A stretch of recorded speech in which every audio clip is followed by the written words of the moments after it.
A gente vai começar o programa com esse ataque do Irã, ataque de mísseis do Irã contra Israel. Já chamo aqui para dividir tela comigo Sérgio Uti, correspondente do SBT na Europa. Sérgio, muito obrigado pela gentileza mais uma vez aqui com a gente no Poder Expresso.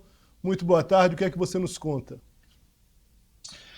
Bom, Léo, foi mais uma fase imprevisível, né, dessa guerra. O Irã estava preso à sua própria promessa de dar uma resposta a Israel depois que os israelenses começaram a invasão do território libanês e principalmente depois que mataram o líder do Hezbollah, grupo que é financiado, apoiado por Israel. É como se fosse um exército iraniano fora do Irã, um exército iraniano em território libanês. É um caso único no mundo, é como se fosse um Estado dentro de um Estado, o Hezbollah. E essa resposta do Irã, ela veio já com aviso, viu, Léo? 2 horas antes, mais ou menos, a inteligência dos Estados Unidos avisou a Israel que havia uma preparação no Irã para lançamento de mísseis balísticos. Isso acabou acontecendo, o país estava preparado, houve um anúncio público, inclusive, o país estava preparado. O que a gente vê aí nas imagens são imagens, o que a gente vê aí, na verdade, são imagens dos últimos dias em Gaza e no Líbano, não necessariamente desses ataques a mísseis. Essa é a destruição causada por ataques israelenses em territórios palestinos e nos territórios libaneses. Daqui a pouco, eu acredito, a gente deve ter as imagens que já foram amplamente divulgadas dos ataques com mísseis ao território de Israel, que começou por volta de 8 da noite em Israel, Léo. O país já estava mais ou menos preparado, foram 181 mísseis lançados, quase 200 mísseis, e o sistema de defesa antiaéreo de Israel interceptou quase todos eles com a ajuda dos militares dos Estados Unidos. Os dois países ali agiram em conjunto para derrubar e interceptar todos esses mísseis que foram lançados contra Israel. E foi mais ou menos aquilo que a gente já tinha visto em abril passado, Léo. Um ataque massivo, muito grande, mas praticamente sem consequências. Não houve nenhuma morte por conta desses ataques com mísseis. O que aconteceu mesmo, hoje os israelenses morreram mesmo por causa de um ataque terrorista que aconteceu quase ao mesmo tempo dos mísseis, e ainda não está claro se os terroristas se aproveitaram da distração dos mísseis para promover esse ataque, mas 2 homens com armas atacaram no bairro de Jaffa, em Tel Aviv, na região de Jaffa, matando pelo menos 6 pessoas, deixando outras 8 feridas. Léo, portanto, uma escalada perigosa nessa guerra. É a segunda vez na história que o Irã ataca diretamente Israel, e o governo iraniano já alertou que, se Israel retaliar e atacar o Irã vai promover um ataque ainda mais forte.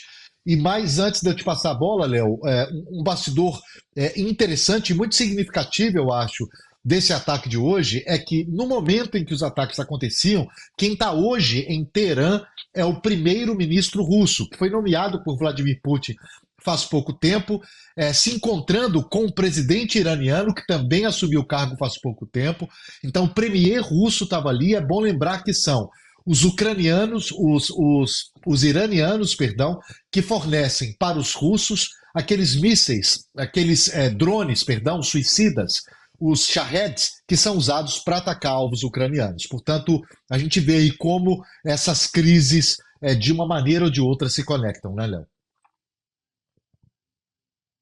Se você me permite, Sérgio, que você explicasse aqui para quem está assistindo a gente, essa geopolítica ali naquela região em relação a essa ofensiva agora do Irã, depois da faixa ali de Gaza, Líbano e agora Irã. E também, né, principalmente agora, a entrada efetiva dos Estados Unidos, né, muito claramente ali. Se existia ainda no começo ali, naquele momento, apoios, vamos dizer assim, mais declaratórios, agora você tem uma base, vamos dizer assim, uma força americana efetiva em relação à ajuda a Israel. Queria que você explicasse aqui um pouco para quem nos assiste toda essa geopolítica, essa configuração, Sérgio. Bom, os Estados Unidos já estavam ajudando, na verdade, né? A maior parte das armas que Israel usa para atacar Gaza, agora para atacar o Líbano, essas armas vêm dos Estados Unidos. São armas fornecidas pelos norte-americanos, né? Em algum momento o governo Biden até falou ali, não vamos mandar mais esse tipo de arma ou aquele, porque a consequência civil está muito grande, mas é fato que todo esse estoque de armas de Israel, grande parte dele vem dos Estados Unidos. O que os norte-americanos fizeram hoje é exatamente o que eles já tinham feito naquele ataque de abril, quando o Irã ataca Israel pela primeira vez na história, ataca diretamente pela primeira vez na história, e que houve ali uma coalizão maior, inclusive, né, com Estados Unidos, França, Reino Unido e até a Jordânia, um país árabe, ajudando a derrubar mísseis que vinham do Irã em direção a Israel. Agora, o que aconteceu hoje, Léo, o Irã já vinha alertando, como eu disse, o Irã estava preso à própria promessa de que iria reagir, né? O Irã, caso não reagisse, poderia ficar politicamente uma posição politicamente não adequada ali para os iranianos, para o regime iraniano. Portanto, ele tinha que dar uma resposta para o público interno e também para o público externo, e essa resposta aconteceu hoje sem grandes repercussões do ponto de vista material e do ponto de vista humano para Israel. Né? Não há notícias, por enquanto, de nenhuma pessoa morta por conta de 181 mísseis lançados em Israel. Da última vez, muitos analistas chegaram à conclusão que se tratou ali de um teatro armado pelo Irã, quase que com a colaboração ou com a anuência de alguns países aliados, para chegar à seguinte situação: olha, vai lá, responde Israel, você vai dar a sua resposta, que era o que você precisava fazer, e a gente vai interceptar todos os mísseis e vai ficar tudo do jeito que está. Mas a questão, Léo, é que esse conflito, desde 7 de outubro do ano passado, quando o Hamas fez aqueles ataques terroristas, tem tudo sido tão imprevisível que os passos tomados pelo governo israelense até agora têm sido de uma sucessão de escalada.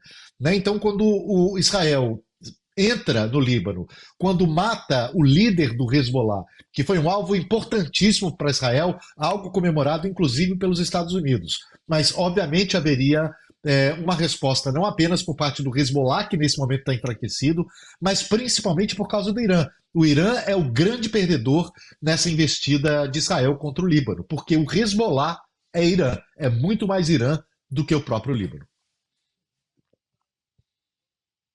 Em relação ao seu horário aqui, quando você tem prioridade aqui, mas eu queria chamar para a nossa conversa aqui Samira Osman, que é professora da Unifesp, doutora em História pela USP. Professora, muito obrigado aqui pela presença aqui com a gente no Poder Expresso, com o Sérgio Ude, baseado em Londres. Eu digo sempre que o Sérgio é o melhor correspondente brasileiro, ele faz ali mas é verdade, é um correspondente que está sempre no olho ali, né, observando, e tem uma capacidade também de análise geopolítica muito grande, mas também aqui, para trazer mais elementos para a gente, eu convido aqui a senhora para esse debate, que o Sérgio também vai participar, evidentemente, enquanto vocês conseguirem ficar aqui um pouco com a gente. Afinal de contas, esse momento ele está acontecendo exatamente agora, toda essa tensão ali. E eu começo perguntando para a senhora, depois para passar a palavra para o Sérgio, professora, a seguinte questão. Hoje a ONU se pronunciou, pediu o fim do conflito. Cada vez mais a gente percebe a dificuldade. O próprio presidente Lula falou sobre isso na semana passada, no discurso dele da ONU. Dificuldade desses organismos internacionais, de terem força sobre essas guerras. Está se tratando, na verdade, a guerra. Queria que a senhora falasse um pouco sobre isso. Muito obrigado pela presença mais uma vez. Obrigada, Léo. Eu agradeço o convite para participar desse importante momento. Eu parabenizo o SBT por abrir esse espaço, porque isso tem sido muito difícil, que outras vozes sejam ouvidas. Então, já parabenizo o jornalismo do SBT por essa abertura. Sua pergunta é muito importante, Léo, porque coloca justamente qual é a posição da ONU, afinal, um órgão criado, né, ao final da Segunda Guerra Mundial, para que isso não acontecesse, para que nós não chegássemos a este momento novamente, né? E, infelizmente, a ONU encontra-se de braços atados, bem antes, mas obviamente desde o 7 de outubro. Todos os pedidos de cessar-fogo, toda a posição do governo Lula de intermediar, de tentar resolver essa questão, foram barrados pelos Estados Unidos. Então, claramente, a ONU ela pode se manifestar, né? A ONU pode condenar, mas efetivamente, enquanto os Estados Unidos também não se posicionarem pelo fim do cessar-fogo em Gaza, na Palestina, no Líbano, no Iêmen, na Síria, esse cenário tem a tendência é escalonar para situações ainda piores. Então, eu não vejo uma posição efetiva da ONU, porque a ONU não consegue ir além, né, de repudiar, de alertar, né, de tentar negociar, mas cada vez que é apresentado uma proposta, um cessar-fogo, qualquer outra intenção que feira os interesses de Israel ou dos Estados Unidos, obviamente isso é barrado, né? Então, o próprio discurso do Netanyahu, naquele momento, na ONU, isso foi uma afronta, né? Os países se retiraram, a afronta acontece logo depois com o ataque ao Líbano. Sérgio, por favor, Sérgio. Professora, obrigado por estar aqui com a gente para enriquecer esse debate. Eu queria fazer uma pergunta sobre a questão libanesa, que eu acho que muita gente que não a maior parte das pessoas, principalmente no Brasil, não é familiar com a questão libanesa, porque a gente tem ali a população xiita, que é a que o Hezbollah representa, mas temos também uma população sunita e uma população cristã, né? Portanto, o Hezbollah não é maioria no Líbano, né? Hoje, qual é a situação? Assim, a senhora acha que essas duas outras porções, que em muitos momentos são oposição ao Hezbollah dentro do Líbano, elas podem acabar se aproximando de um grupo de alguma maneira, mais porque eles estão num momento ali de muita oposição mais a Israel do que está atacando o país deles, do que ao próprio Hezbollah? Olha, eu acho que a gente precisa pensar exatamente onde surgiu o Hezbollah, né? Então, o Hezbollah não é uma criação fantástica, né? Ele não apareceu no nada. Ele é uma resposta, né, a toda a situação na Palestina, que acabou interferindo também na questão do Líbano. A gente não pode esquecer que o Líbano, nessa vizinhança com Israel, sofreu sucessivos ataques, né, do país. Então, só para os fatos mais recentes, para a gente citar, 82, quando Israel invade o Líbano e ocupa Beirute, e mais recentemente, em 2006, né, quando o ataque, a presença de Israel em Beirute também se fez presente. Então, a gente precisa entender o Hezbollah nessa característica, né? Uma força militar, mas também uma força política. De fato, o Hezbollah surge dentro das comunidades xiitas do Líbano, né? O Líbano, ele é um mosaico religioso, né? Há as comunidades xiitas, a comunidade sunita, há os maronitas cristãos, mas há também os ortodoxos cristãos, há armênios, um mosaico religioso, a gente pode falar de mais de 20 comunidades religiosas, né? Então, quando a gente fala que é um ataque ao Hezbollah, a gente desconsidera que, na verdade, é um ataque ao Líbano. O Líbano foi atacado, né? O Líbano foi atacado em sua soberania, o sul do Líbano foi atacado, Beirute foi atacada, né? E o Hezbollah é uma força militar, a gente não pode desconsiderar isso.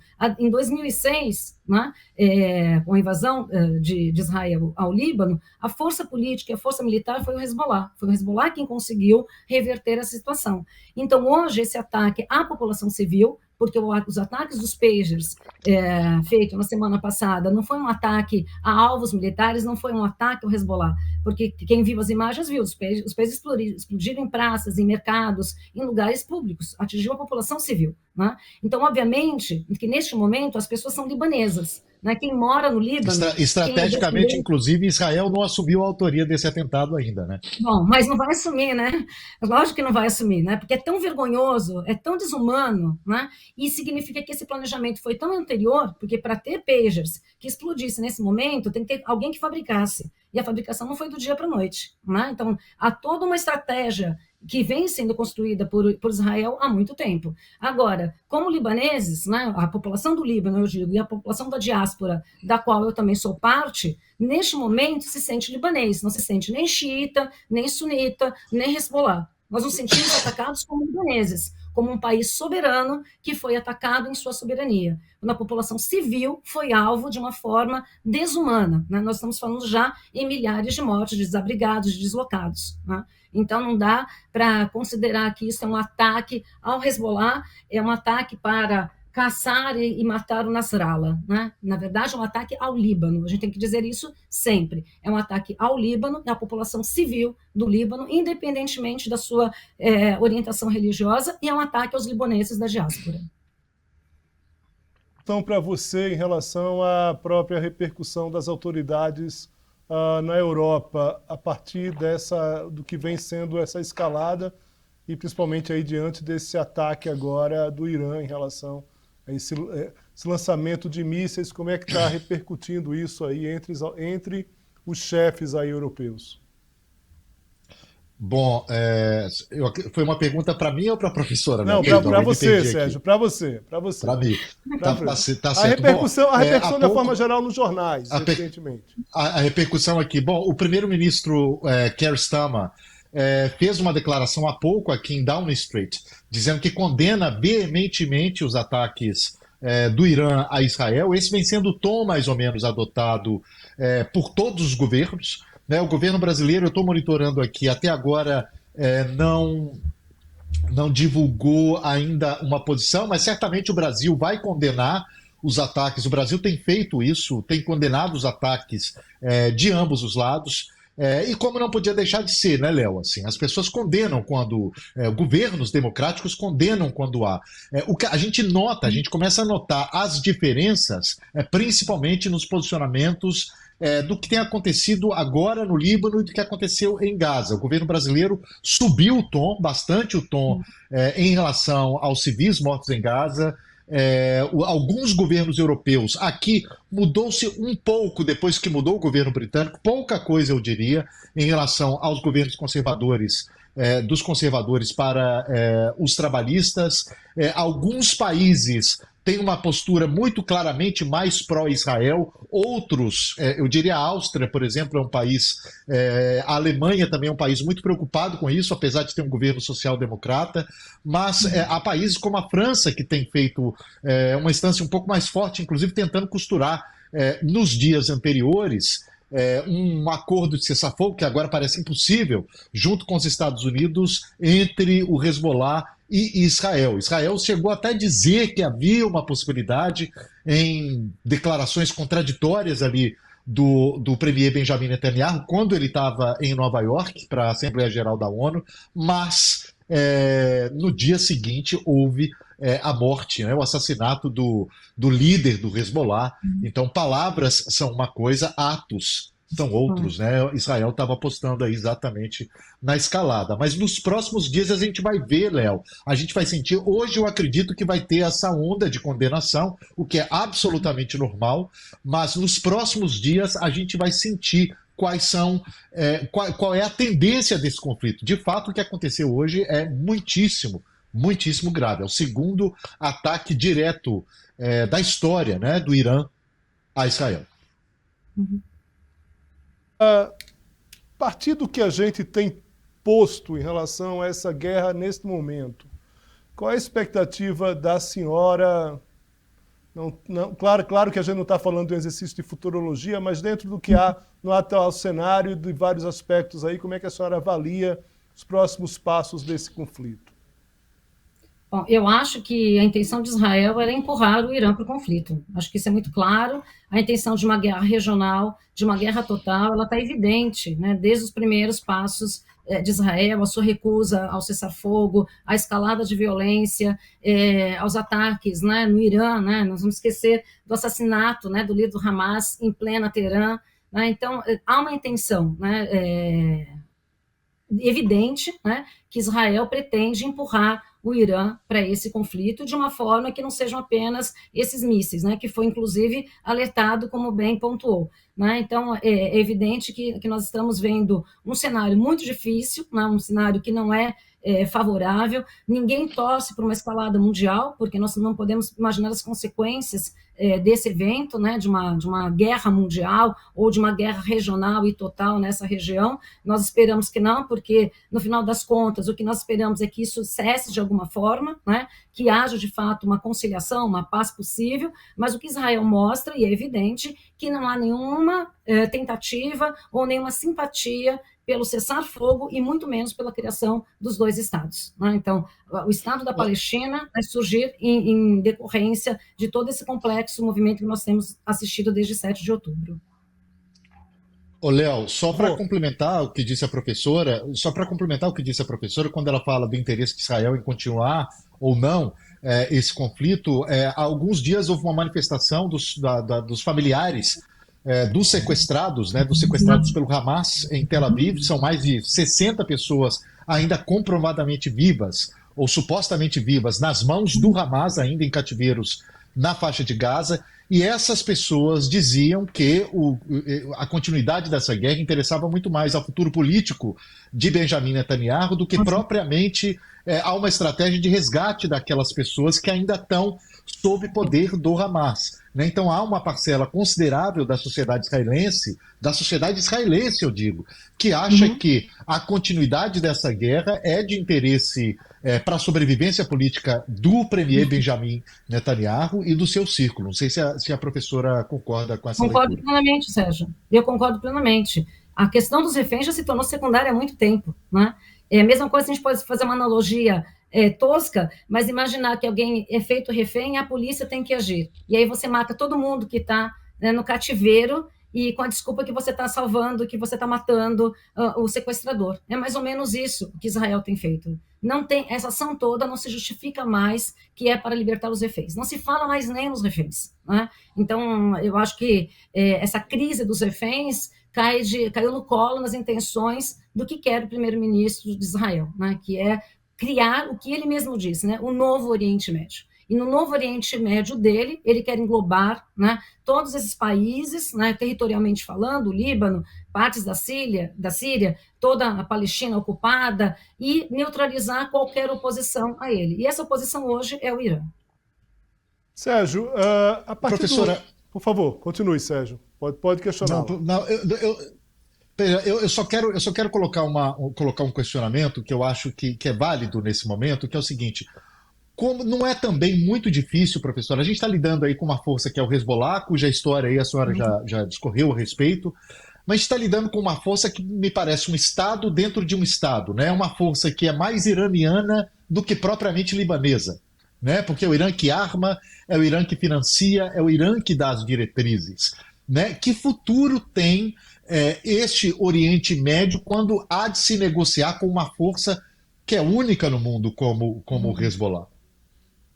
Então, eu acho que também a gente tem que entender isso na especificidade da estrutura de governo libanês, né? Desde a Guerra Civil, aliás, antes da Guerra Civil, a própria criação do Líbano, né, no pós-Segunda Guerra Mundial, criou-se uma estrutura de poder que a gente vê hoje, né? Que é essa divisão do poder. O primeiro-ministro tem que ser cristão maronita, o presidente tem que ser cristão maronita, o primeiro-ministro tem que ser sunita, o chefe do parlamento tem que ser xiita. Então, essa estrutura de poder do Líbano já mostrou a falência do Estado na década de 50, na Guerra Civil de 75, no fim da guerra na década de 90, então nós só vamos repetindo isso. Quer dizer, o Líbano, como governo, infelizmente, como Estado, ele já não existe há muito tempo. Nós tivemos a crise do lixo, nós tivemos o problema da explosão do porto de Beirute em plena pandemia, né? Então é um Estado, né, que não existe efetivamente nas suas condições. Então nós temos problemas de saúde, educação, de fornecimento de medicamentos básicos, né? O Líbano não tem medicamentos básicos, então são questões mais profundas, né?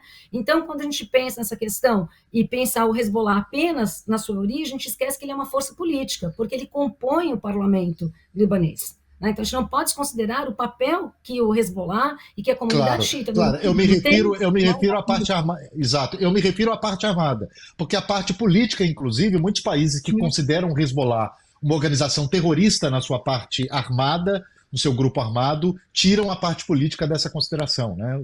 Reconhecem a parte política. Mas esse exército, por exemplo... Sérgio, mas agora vamos pensar o Líbano como um exército nacional, né? Que exército nacional? Como é que o Líbano pode se defender de um ataque de Israel? Vamos pensar que não tem Hezbollah, que não teve Hezbollah. Quem pode defender o Líbano?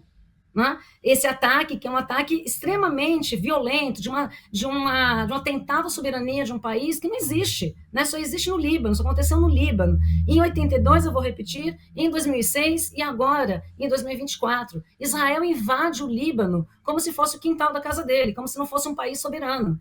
O Israel não respeita as regras internacionais. Né? Os ataques da Rússia à Ucrânia foram condenados de toda forma. Ninguém condena que o Líbano seja invadido por Israel da forma como tem sido e com a desculpa que é o Hezbollah. Né? Então, continua chamando o Hezbollah de terrorista. Vejam, esses ataques que aconteceram hoje em Israel não atingiram alvos civis. Não é só um recado. Né? Os Estados Unidos sabiam porque o Hezbollah cumpriu as regras militares, que é informar, vamos atacar alvos militares. Israel não ataca alvos militares. Israel ataca a população civil, Israel ataca hospital, Israel ataca escola, Israel ataca ambulância, Israel ataca campos de refugiados. Então, está longe de ser um Estado soberano se defendendo. Isso é um Estado imperialista, terrorista, colonialista. Nós temos que chamar as coisas pelos nomes. Israel tem que ser nomeado. E enquanto a gente não nomear o que é Israel e o que são seus cúmplices, que são os Estados Unidos, a gente vai continuar só vendo essa escalada de violência. E aí não adianta dizer a culpa é do Hezbollah. Encerrar aqui essa nossa conversa, Sérgio, pergunto a você qual a tua expectativa em relação à diplomacia brasileira a partir de agora. Lula hoje se pronunciou no México, falou basicamente sobre esse avião que está vindo para trazer brasileiros. Mas como é que você acha que a partir de agora a diplomacia, a inteligência diplomática brasileira vai caminhar nesse assunto? E a gente tem que lembrar que quando a gente fala de Líbano, o Brasil tem muitos motivos para estar envolvido, porque tem a maior comunidade libanesa do mundo, né? Está no Brasil, e tem muitos brasileiros vivendo no Líbano. Se não me engano, é uma das nacionalidades, talvez a nacionalidade que mais tem estrangeiros presentes no Líbano, ou mais pessoas de fora do Oriente Médio presentes no Líbano, né? Porque tem uma comunidade síria também muito grande no Líbano, né? Mas, sim, o Brasil subiu bastante o tom. A gente tem que voltar algumas casinhas aqui para lembrar aquela crise depois da declaração do presidente Lula, que usou o termo genocídio. Isso aí mudou um pouco, completamente a relação ali, azedou de vez a relação entre os governos do Brasil e de Israel. O Brasil ainda está sem um embaixador em Israel, o Brasil chamou o embaixador de volta, né? Assim, a conversa tem sido muito difícil. Assim, o presidente, inclusive, foi criticado por ter feito essa declaração, justamente por ter colocado as diplomacias nesse nível aí de pouca conversa. Justamente o Brasil, que é um país que historicamente fica um pouco mais à vontade para conversar com todas as partes. Nesse momento, o Brasil assumiu uma posição crítica em relação a Israel, crítica em momentos muito decisivos ali na faixa de Gaza, em momentos em que a população civil estava sendo muito atingida, como continua sendo atingida, e o Brasil continuou esse tom. Recentemente o presidente Lula voltou a falar do que está acontecendo no Líbano, mas internacionalmente, Léo, ainda é um desafio para o Brasil, acho, ter a sua voz mais ouvida. Nesse momento, quem está movendo as peças desse tabuleiro são os atores de sempre: Reino Unido, Estados Unidos, França, os europeus e os norte-americanos. Num contexto um pouco diferente, é bom lembrar que eu já dei essa informação lá atrás e repito aqui porque eu acho que ela é muito significativa para entender todo esse contexto. Hoje o primeiro-ministro russo está em Teherã, se encontrando com o presidente do Irã. Os iranianos são aqueles que fornecem os Shaheds, os mísseis suicidas, que os russos estão usando contra os ucranianos. Né? Obviamente, um chefe de governo ali presente com o Irã, obviamente eles conversaram sobre isso. Houve ali uma troca de informações. Essa é uma história muito importante para passar simplesmente em branco, no momento ali em que estavam se encontrando o presidente do Irã e o primeiro-ministro da Rússia. Portanto, há de se acompanhar os próximos passos disso, Léo. Essas duas crises podem ter ligações muito mais profundas do que a gente imagina. Samira Osman, professora da Unifesp, doutora em História pela USP, Samira, muito obrigado aqui pela presença. Sérgio, muito obrigado pela gentileza. Bom trabalho. Temos aí uma semana dentro da geopolítica muito tensa. Aqui no Brasil a gente tem eleições, mas a gente não vai deixar de dar atenção a esse tema aqui no Poder Expresso. Muito obrigado aos dois, um forte abraço, bom trabalho. Obrigado, professora. Obrigado, Léo. Tchau. Obrigada, foi um prazer. Muito obrigada.